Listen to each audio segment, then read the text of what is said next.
Au cours de ce printemps 2022, je vous propose, en lieu et place de l'émission La Prochaine Étape, de parler de la mort et du deuil sous différents angles, en échangeant avec 3 intervenantes passionnées et passionnantes sur ces sujets pourtant délicats. Après un entretien avec Circe Alatre il y a 15 jours, émission que vous pouvez réécouter en podcast sur le site www.rdbfm.com, et avant Laure Charin la semaine prochaine, musicienne qui propose de l'accompagnement émotionnel et psychocorporel, je vous propose aujourd'hui de rencontrer Sarah Stibling.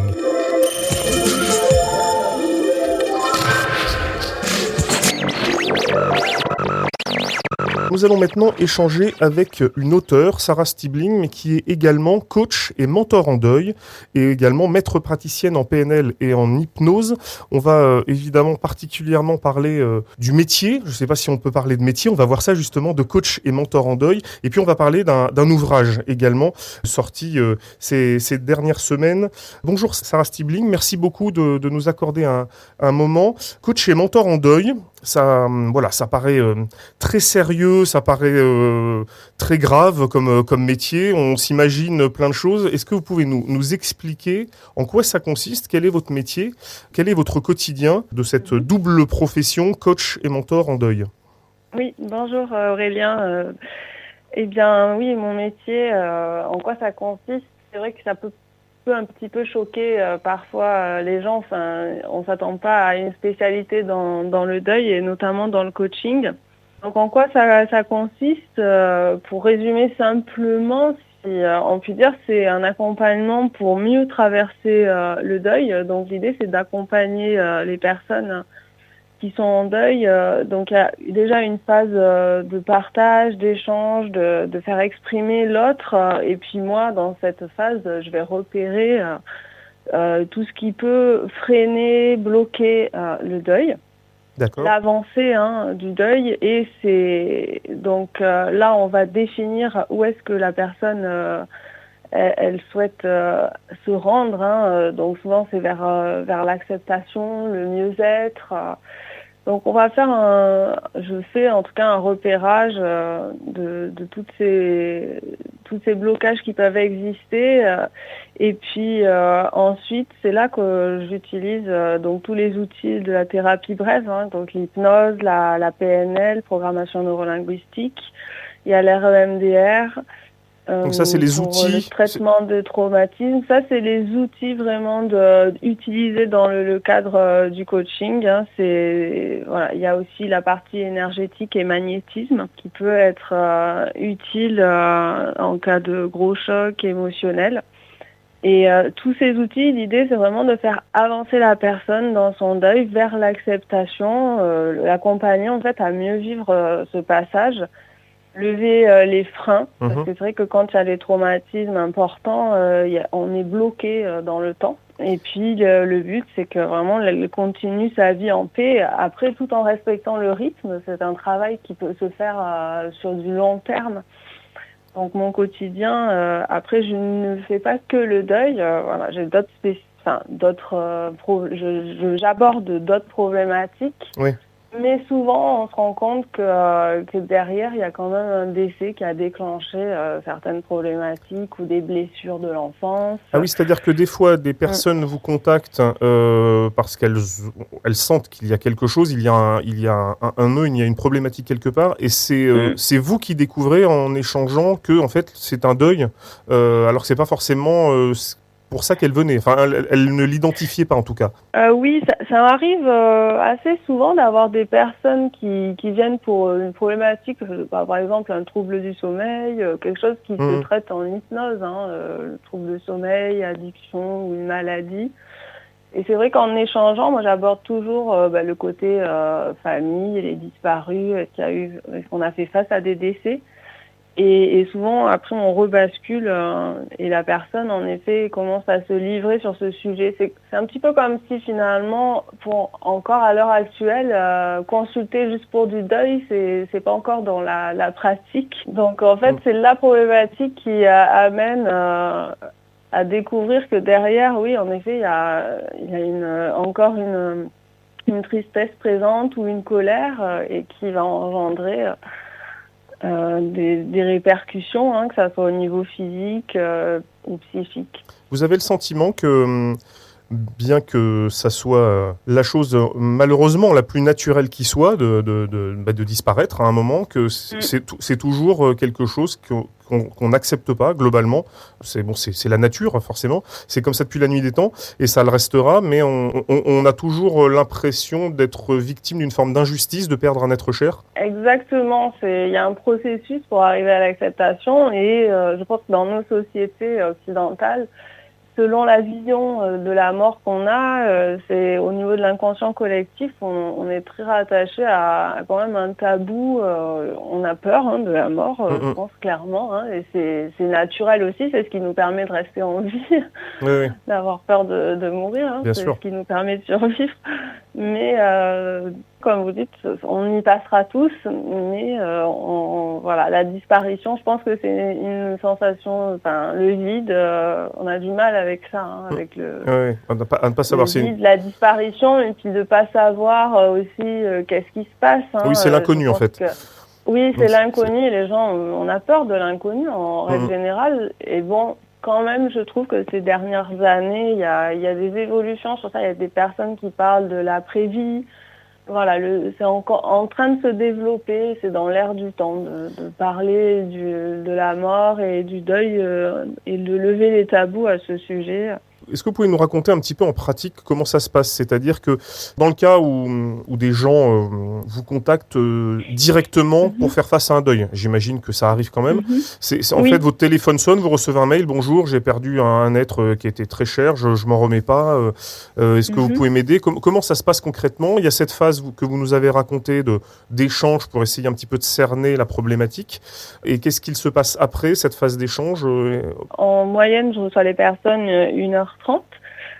Donc, comme vous dites, il y a ce point qui est fait à la première séance, vraiment un tour d'horizon de la personne et tout ce qu'elle a traversé, voire la deuxième séance si nécessaire, si le temps vient à manquer pour refaire un petit peu le passif et repérer justement qu'est-ce qui a été difficilement vécu, qu'est-ce qui n'est pas encore digéré. Donc après, là, j'utilise ces outils en fonction de ce que je détecte. Oui, c'est ça, ce ne sera pas les mêmes outils. Oui, ça dépend beaucoup de ce qui est détecté et aussi de la personne, toujours en accord avec le sujet qui vient. Consulter, bien sûr, il y a des personnes qui ont peur de l'hypnose, par exemple. Oui. Donc, à ce moment-là, je peux utiliser d'autres outils. Voilà, il y a vraiment un accord et une adaptation entre nous. Il y a un lien qui se crée. Et après, en moyenne, en règle générale, pour une problématique, on est entre 5 à 6 séances pour une problématique. D'accord. Sachant que le deuil, c'est un peu plus particulier. Il y a un processus, donc en général dans le deuil je reçois les personnes une fois par mois. D'accord. Alors, c'est un peu plus long, alors qu'une problématique vraiment hors cadre du deuil, ça sera tous les 15 jours par exemple, on peut aller plus rapidement. D'accord, il faut laisser en fait le temps aux personnes entre deux séances pour remettre un peu des choses en place dans leur tête, etc., pour qu'elles reviennent avec des nouveaux éléments. Oui, exactement. Il y a un besoin d'un temps. Et puis le deuil, c'est quelque chose ça peut être dans certains cas assez long. Encore une fois, après, ça dépend aussi des besoins de la personne. Ça m'est arrivé de recevoir des personnes qui étaient vraiment très, très mal et qui avaient besoin de venir toutes les semaines. D'accord, voilà. C'est un suivi très, très régulier. C'est vraiment au cas par cas. C'est en fonction de l'autre. Ouais. Est-ce que vous ressentez très souvent chez vos patients, on peut les appeler des patients ? Alors, on ne peut pas appeler les patients. C'est vraiment réservé aux médicales, les patients. Donc, on appelle ça les coachés en coaching. D'accord. Il y a le coach et le coaché. Donc, moi, je suis le coach et les sujets qui viennent, les personnes qui viennent sont les coachés. Alors, est-ce que vous sentez une dimension quand même spirituelle qui revient, même éventuellement chez des personnes athées, mais mis devant le fait accompli, devant le fait de devoir on va dire, dépasser un deuil, est-ce qu'il y a toujours une dimension un petit peu spirituelle quand même qui se glisse, alors peut-être avec des croyants ou encore plus? Comment vous jonglez avec ça? Vous avez probablement face à des gens qui ont des croyances très différentes. Oui, tout à fait. Comment ça se gère? Comment on inclut ces différentes croyances dans le coaching? Justement, on va utiliser les croyances qui sont aidantes.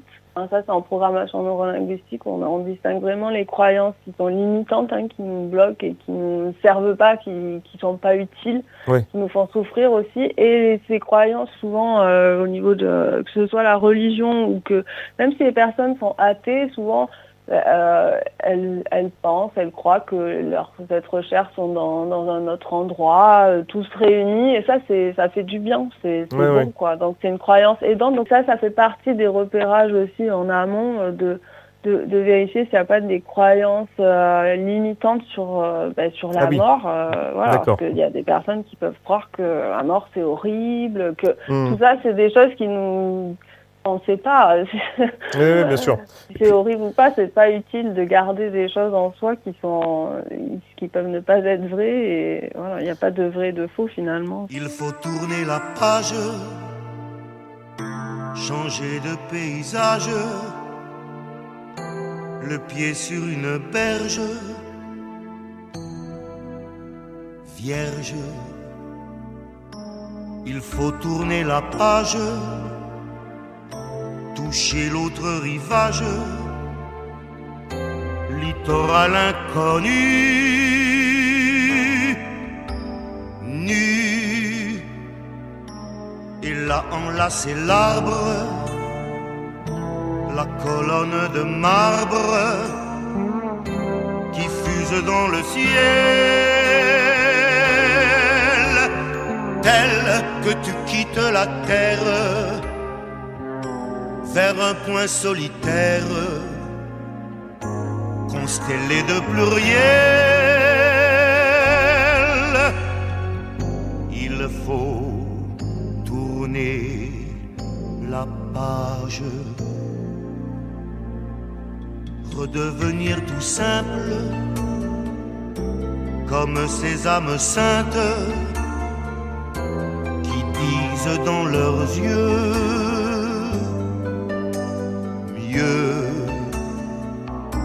que toutes les facondes des redresseurs de monde, des faussaires de Dieu. Il faut tourner la page, jeter le vieux cahier des charges. Oh yeah, il faut faire silence, traversé d'une lance qui fait saigner un sang blanc. Il faut tourner la page, aborder le rivage où rien ne fait semblant. Saluer le mystère, sourire et puis se taire. Question un petit peu personnelle, forcément. Comment êtes-vous arrivé à exercer cette profession qui est en plus, comme on l'a compris, une profession multifacette. Donc ces professions, j'ai presque envie de dire. Quel est votre voilà, est-ce que c'est une vocation? Est-ce que c'est le fruit du hasard? Comment vous êtes arrivé à aider les autres à supporter un deuil? Alors, le fruit du hasard, je pense que le hasard n'existe pas. Et donc, c'est vraiment un lien avec mon vécu. Comment j'en suis arrivée là, c'est que moi, j'ai traversé le deuil de mes parents. Donc, ma mère qui a été assassinée quand j'avais 20 ans. Et à 21 ans, mon père s'est décédé d'une crise cardiaque. Donc, suite à ça, j'ai traversé le deuil, donc ce que je raconte dans le livre. Et on va parler du livre, oui. De l'assassinat au pardon. Exactement. Voilà, j'ai traversé le deuil et j'ai vécu ces blocages, cet arrêt dans le temps. Enfin, j'ai vraiment eu l'expérience du deuil jusqu'à enfin arriver à accepter, à en sortir et inclus avec l'aspect de l'assassinat, donc avec le pardon. Et arrivé là, à cette époque, j'étais dans la restauration, donc rien à voir. Hein, j'avais fait une licence en management hôtelier. Donc il y a eu un moment où, au moment où j'en suis arrivée au pardon, j'en avais marre de mon métier. Donc là, il a fallu faire un choix. Soit je faisais autre chose et je ne me servais pas de tout ce que j'avais vécu, soit pour moi, c'était une évidence ça aurait été entre guillemets un gâchis d'avoir traversé tout ce que j'ai traversé et de ne pas le mettre à profit pour les autres. Est-ce que vous-même vous avez été coaché ou en tout cas accompagné, aidé justement, parce qu'en plus vous avez fait face à 2 décès extrêmement soudains et choquants dans les 2 cas, parce c'est très très brutal et très inattendu forcément. Bon, c'est souvent inattendu, mais là en plus il y a vraiment une dimension, il y a de l'horreur même qui se rajoute. Est-ce que vous-même vous avez été coaché, accompagné? Oui, tout à fait. Il y a eu un moment donné où je me suis tournée vers une psychologue qui pratiquait de l'EMDR, donc qui m'a beaucoup aidée. Vous pouvez nous rappeler l'EMDR, ce que ça veut dire? Alors l'EMDR, c'est une thérapie de désensibilisation et reprogrammation et retraitement de l'information par les mouvements oculaires. Ça, c'est la version française. Après, en anglais, ça veut dire la même chose. Hein. Mais les initiales, c'est EMDR, c'est de l'anglais. Hein. C'est pour ça qu'on ne retrouve pas. Oui, les mots dans le bon ordre. D'accord, très bien. Donc, c'est pour vraiment le traitement des traumatismes. Quand on vit une expérience trop forte émotionnellement, il y a comme un blocage qui se crée, pour résumer, hein, dans une partie du cerveau. Et cet outil des mouvements oculaires, il permet justement de revivre l'expérience et au cerveau de traiter l'information. Donc ça, c'est le MDR. Donc oui, j'avais consulté quelqu'un et puis suite à ça, quand je suis décidé de me reconvertir, je suis partie en formation et c'est là que j'ai encore vraiment beaucoup avancé sur moi. Encore après cet accompagnement, voilà. Donc, c'est-à-dire que tous les outils que je propose, que j'utilise, je les ai moi-même expérimentés sur moi. Oui, et j'en ai du coup vu l'efficacité assez incroyable. Est-ce que vous pouvez nous parler de ce livre un petit peu, donc de l'assassinat au pardon, qui est sorti à l'automne 2021, quelque chose comme ça, si oui, tout à fait. C'est tout récent. C'est vraiment c'est à la fois un témoignage, ça raconte votre histoire. La forme aussi est très très intéressante. Quelle idée vous aviez derrière la tête en étant à la croisée entre une espèce d'enquête. Il y a un côté enquête, il y a évidemment un témoignage très fort. Ça reste un livre au sens où ça se lit, je veux dire, c'est très documenté, il y a des citations, enfin, la forme est très surprenante et très originale. Dans le bon sens du terme. Alors, les raisons, l'idée, elle est née quand je cherchais un livre sur ce qu'on appelle une victime, hein, quand on vit un assassinat, hein, on est une partie civile, donc dans cette mort, il y a un autre intervenant, hein, qui l'assassin de ma mère, et j'ai lu beaucoup de livres sur le deuil, et à une époque, 5 ans après sa disparition. Mais j'avais pas trouvé de livre qui parlait de ce que moi je vivais vraiment avec cette notion de quelqu'un qui enlève la vie à quelqu'un d'autre. Donc là, c'est là qu'est née l'idée. Je me suis dit, peut-être si ça n'existe pas, peut-être que ça serait une idée d'en écrire un. Bon, c'était il y a 10 ans, donc l'idée restait en sommeil pendant beaucoup d'années. Et puis, donc après, ça c'était vraiment la raison. La première raison, c'est donc apporter le témoignage de ce que vit une victime et surtout de ce qu'on vit quand les personnes, pour que ça puisse aider en fait les personnes qui traversent un deuil difficile ou une mort violente, quoi. Voilà. Ça c'était la première raison de transmettre. Hein. Il y a vraiment une notion de transmission, que les gens puissent se reconnaître, qu'ils se disent pas est-ce que c'est normal. Enfin, moi je me posais beaucoup la question est-ce que c'est normal ce que je vis et j'avais pas de référence à côté. Donc il y a vraiment cette raison-là, une double raison, donc apporter le témoignage de ce que vit une victime et puis que ça puisse apporter une aide voilà, pour des personnes qui sont détruites et qu'elles arrivent à se reconstruire, voilà, leur apporter un soutien pour se reconstruire. Oui, puis avoir vraiment après, un ouvrage de référence toujours du coup à portée de soi dans sa bibliothèque. Et voilà, à tout moment, on peut s'y plonger à tout moment. Oui, c'est vrai que c'est très facile à lire et puis on peut prendre un passage, on peut l'ouvrir et puis relire une page sans forcément tout relire du début. Bien sûr, oui. Après, la troisième raison qui est venue plus tard, c'était vraiment de transmettre les clés du pardon, comment arriver à pardonner l'impardonnable. Voilà. Et se libérer par le pardon. Ça, c'est vraiment les raisons de l'existence de ce livre. Et puis, il y a vraiment une volonté de faire évoluer, évoluer les gens dans leur vision de la vie. Très bien. Et quant à la forme de l'ouvrage, qui est quand même très originale, comment vous avez procédé? À quel moment vous vous êtes dit tiens, je vais glisser aussi des articles de presse, je vais citer un rappeur, c'est absolument pas un fourre-tout, hein, c'est extrêmement bien organisé. C'est pas du tout ce que je veux dire, mais il y a beaucoup de choses, mais oui, c'est assez structuré. C'est très structuré, et c'est d'autant plus étonnant qu'il y a plein de choses très très différentes, mais qui se suivent très bien. Mais comment vous avez élaboré, reconstitué cette espèce d'énorme puzzle de sources différentes. C'est vraiment un puzzle qui était en moi-même, je pense, mais tout entre guillemets, sans que je me rende compte, un peu en vrac. Et le fait de d'écrire, ça s'est vraiment fait petit à petit. J'ai commencé par écrire le début, en fait, ça démarre vraiment quand le jour où ma mère est assassinée. Donc là, je démarre l'écriture et quand je démarre, j'ai aucune idée de ce que le résultat va donner. J'avais jamais écrit de livre avant. Et en fait, petit à petit, je l'écris pendant 1 an.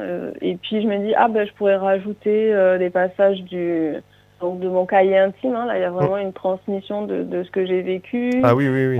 Donc au début, j'en mets certains, et puis au fil de l'écriture, je me dis mais là, je peux en rajouter. Et même la structure vient. Après, je me rends compte par moi-même de mon parcours. Je mets la conscience sur mon parcours. Au début, c'est le chaos, et puis après, il y a une phase où la reconstruction commence, en fait. Mais ça, c'est vrai qu'on n'en est pas... Le fait d'écrire, on revoit sa vie différemment. Oui, j'imagine bien. Et puis après, tout ce qui est les poèmes, les citations, c'est des choses que... Pour faire des transitions entre chaque acte, ce que j'appelle les actes, l'idée, c'est de transmettre... un message pour faire une transition. Et après, les articles, les récits, je retransmets les articles. C'est pour que ça soit plus... J'avais une notion aussi de retransmettre et puis que ça soit plus ludique, j'ai envie de dire. Le fait d'avoir des images et puis les lettres. Que ça soit documenté, Oui, mon but était qu'il soit déjà facile à lire. Parce que quand on est soit en deuil ou traumatisé, des fois on a du mal à se concentrer. Donc c'était vraiment l'idée que ça soit accessible. Facile à lire, accessible. Où est-ce qu'on peut vous retrouver un peu plus d'informations sur tout ce qu'on vient de dire? On pourrait en parler des heures parce qu'évidemment on condense au maximum forcément. Vous avez un site internet? Est-ce que vous pouvez nous parler de ce site internet? Oui, alors ce site internet qui s'appelle donc alternative-deuil.fr. C'est le site donc de mon cabinet de coaching où on retrouve en effet plus d'informations, des articles sur le deuil. Donc alternative-deuil.fr. Très bien. Est-ce qu'on peut trouver votre livre sur votre site ? Oui, on le retrouve aussi. On peut le commander en ligne ? Dans la rubrique Qui suis-je ? Et après, il y a un lien pour le commander, en effet. Et dans les librairies, chez votre livre, chez le libraire aussi. Il peut le commander. Voilà. Donc, Sarah Stibling, je vais épeler votre nom de famille au cas où. Stibling.